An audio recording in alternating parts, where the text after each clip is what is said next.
Crunchy. Crunchy.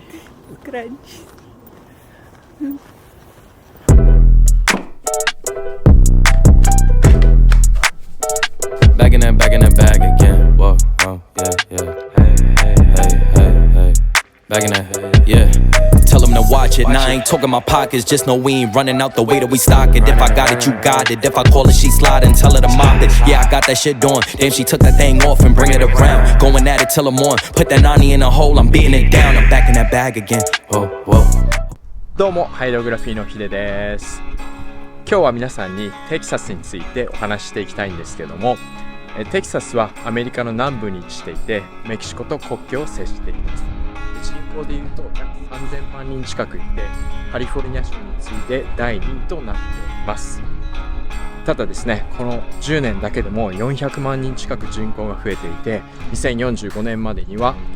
カリフォルニアを抜いてテキサスが一番人口の一州となると言われています。今日はそんなテキサスの歴史、政治、経済について最高速度でお伝えしていきたいと思います。よろしくお願いします。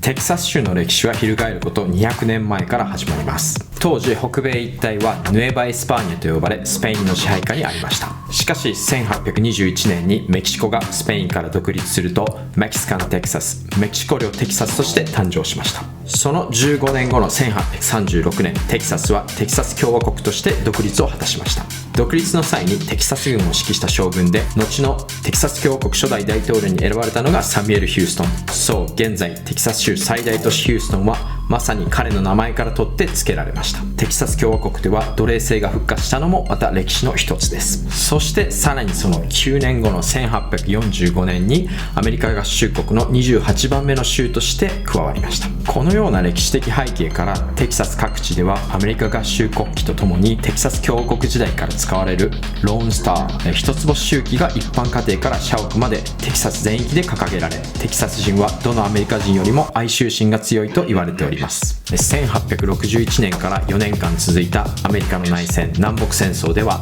最終的に敗退したアメリカ連合軍に加盟しました。そのためアメリカ合衆国から一時脱退することになるものの、5年後には合衆国に復帰しております。この間テキサスでは長期の経済不況に陥りました。そのテキサスを再び経済発展させたのが牛の牧畜産業でした。これがテキサスがカウボーイというイメージが強いゆえんです。また1900年代初頭には州内に油田が発見され、劇的に経済を発展させました。その油田で得た繁栄を大学等の教育に投資したことが現在のハイテク企業をはじめとした多種多様な経済圏を形成することとなります。現在では農業、石油化学、エネルギー、宇宙工学、バイオテクノロジー、電子工学等で全米をリードし、フォーチュン500に入る企業の 10% 以上がテキサスに本社を置く企業となっております。テキサスに本拠地を置く有名企業としてアメリカン航空、サウスウェスト航空、AT&T、ホールフーズマーケット、トヨタ、エクソンモービル、JC ペニー、オラクル、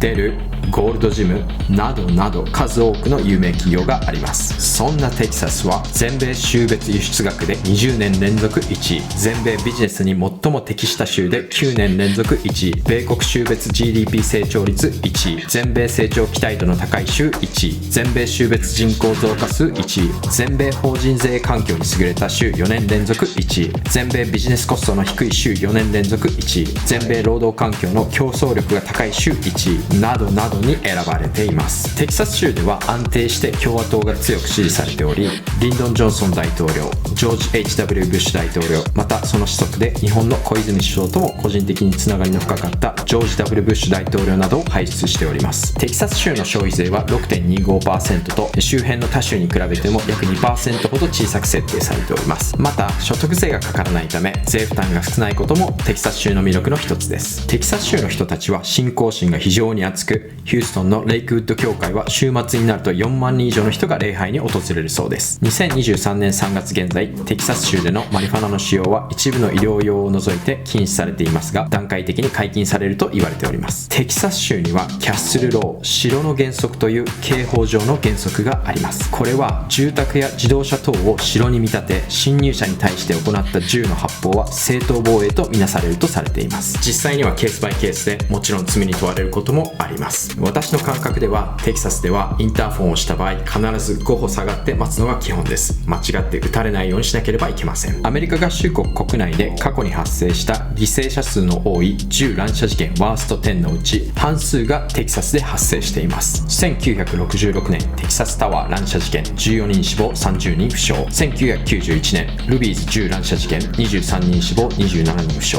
2017年サザーランドスプリングス教会銃撃事件26人死亡22人負傷。2019年エルパソ銃乱射事件22人死亡10名負傷。2022年ロブ小学校銃乱射事件22人死亡17人負傷。アメリカでは合衆国憲法修正第2条いわゆるセカンドアメンドメントで銃を持つ権利が謳われており、こうした事件があるからこそ善良な市民が自身と家族を守るために銃が必要で、市民の銃所持の権利は剥奪されるべきではないと考えられております。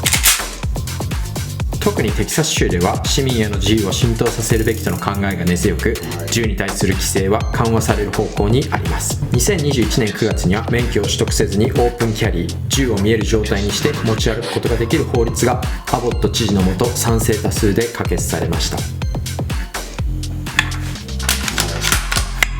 自由意識、独立意識の高いテキサス市民が全米の各州だけでなく海外からの移民も多く押し寄せる中、今後どのように伝統習慣を守りながら発展を遂げていくか私も注目したいと思います。という感じで一気にテキサス州の歴史、政治、経済について話していったんですけども、先週僕もですね銃を新たにテキサス州で1丁買いました。で今度はシューティングレンジにも行きたいので、その買った時のプロセスとかシューティングレンジでの様子なんかもお見せしたいと思っております。ぜひ注目してください。日本ではなかなか体験できないです。登録の方よろしくお願いします。また会いましょう。